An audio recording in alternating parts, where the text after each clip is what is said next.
Kurt Russell's character, what's his name? Jack Burton. Jack Burton, right? One of the most beloved film characters now of all time. Jack Burton.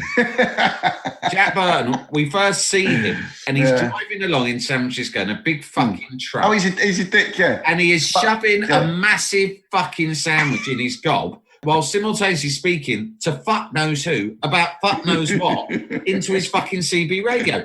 Why? Who's he talking to? Why is he? He's been giving aggressive advice on how to fight people, right? So, and I'm thinking, is there something more to it? Is he a detective as well? Then, right? So I just think this is an unlikable guy. He's a slob and he's full of shit, right? Then this is because you're not finding him funny, which I'm amazed. I'm amazed you don't find him funny. He's but it's interesting. He's down the Chinese market. He's playing cards with some bloke, right? He wins and he fucking really winds him up about it. So straight I'm thinking this bloke's a fucking arsehole, right?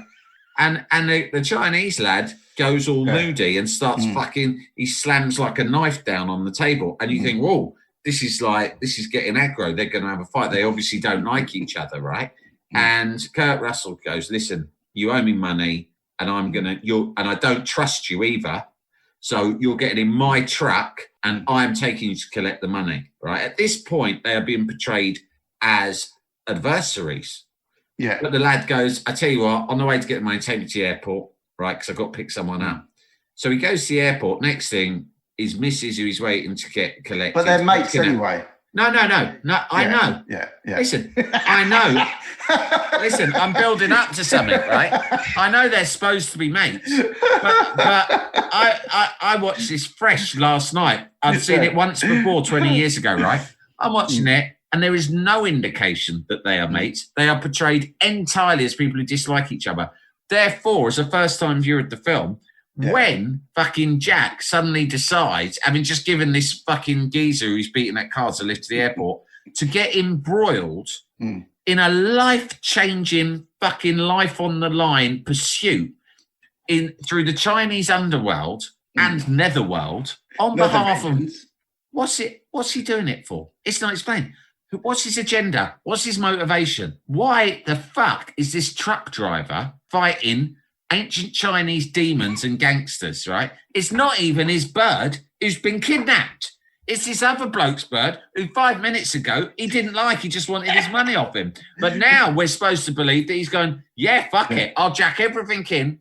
I'm prepared to die on behalf of this Doris, who I've never even met before, who's going out with, he says they're going out. He could just be loopy because I've never seen them together. But this bloke who I just played at cards fancies her. So you don't buy any of it. You don't buy any of the shit that he does, the lengths he goes to. But there's one more. All right, I've got one more bigger thing to say about him, but you can say your bit first. Okay, all right. This is good. I'm enjoying this because I almost feel like I'm on trial. Do you know what I mean? I think you're taking this film too seriously, that you've chosen this film to take seriously when we've done Jaws 4. But you have to have something. You have to have something. There's an interesting thing you said there, and you're complaining about the Jack Burton character, right? So there's a couple of things about the Jack Burton character. First of all, John Carpenter wrote him because he wanted to invert that sort of John Wayne thing, where you had the white dude and the Asian guy would be like the sort of dopey kind of sidekick. And what he did is he purposely wanted to invert that so that actually the Asian sidekick was the smart one and the hero, and the white guy was like the sort of dumb idiot who, if he does something heroic, he does it by accident. So that was very purposely done to invert them. I can't help the fact if you don't find Jack Burton funny, that's fine. People have different sort of senses of humour. But what's really interesting about what you said is you've obviously find difficulties with the main Jack Burton character, kind of the way that he's written and the way he behaves. Now, funnily enough, so I'll tell you someone else who had a problem with that, 20th Century Fox Pictures, right, who made the film, which is why when it got delivered to them by John Carpenter, they were like, "Got a problem here. He's not heroic enough. Yeah, he's not likable. We don't find him likable because he's a doofus." Bearing in mind, John Carpenter had already made several films with Kurt Russell. He'd made a made-for-TV Elvis biopic with Kurt Russell as Elvis, which was very well received. He then obviously made two classics with Kurt Russell. Escape from New York, obviously, where he played Snake Plissken, and then obviously the remake of The Thing where he played Macready. I love The Thing. So he very purposely, I want to have this thing where we invert the white hero and the Asian psychic thing. And the perfect person, because people won't be expecting it, is if I cast Kurt Russell, who have already created two great heroes with him, Macready and Snake Plissken, and he's going to play the Jack Burton role. So he did it very much on purpose. And 20th Century Fox, funnily enough, had a very similar reaction to you in that they were like, we don't like it. He's a fucking idiot.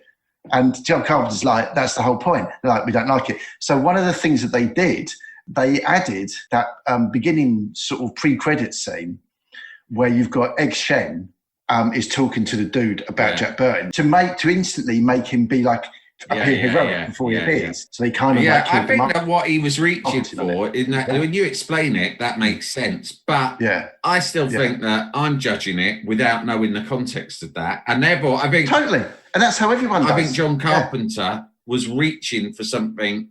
But there is one thing that we haven't mentioned that I think is the slam dunk in my case against Kurt Russell's character, right? And here I'm trying to think what it is. I'm trying to think what it might be. It's very simple, right? You can talk about all these different things to do with Jack Burton and how you're supposed to sympathise with him. He's supposed to be a doofus and you're supposed to get that. But listen, right? What the fuck is going on with his boots? The boots he wears. It's the fact. I'm saying to my wife while we're watching it, I'm going, what's going on with these boots? And she's going, I know. And I said, it's not just the fact, the fact that he's wearing the boots. It's the fact that he's wearing them and they're not mentioned, right? If you're going to go around with boots like that, like fucking, Puss in Boots, like something out of an Adam and the Ants video, right? You've got to mention them. In American culture, truckers are deemed to be straightforward, no-nonsense, tough guys, right? This one is going. All the rest of him, his hairdo, the way he talks, his silly sleeveless t-shirt, all the way the vest, all the rest of it. Listen, that's all fine. That's what makes the boots weird because you look at it and you think, yeah, that all makes sense. He looks believable. That's plausible. Quite cool. And they're like, mate, what have you got these fucking boots on for? They're like thigh-high velvet boots. At least someone go one line. What's the deal with the boots, Jack?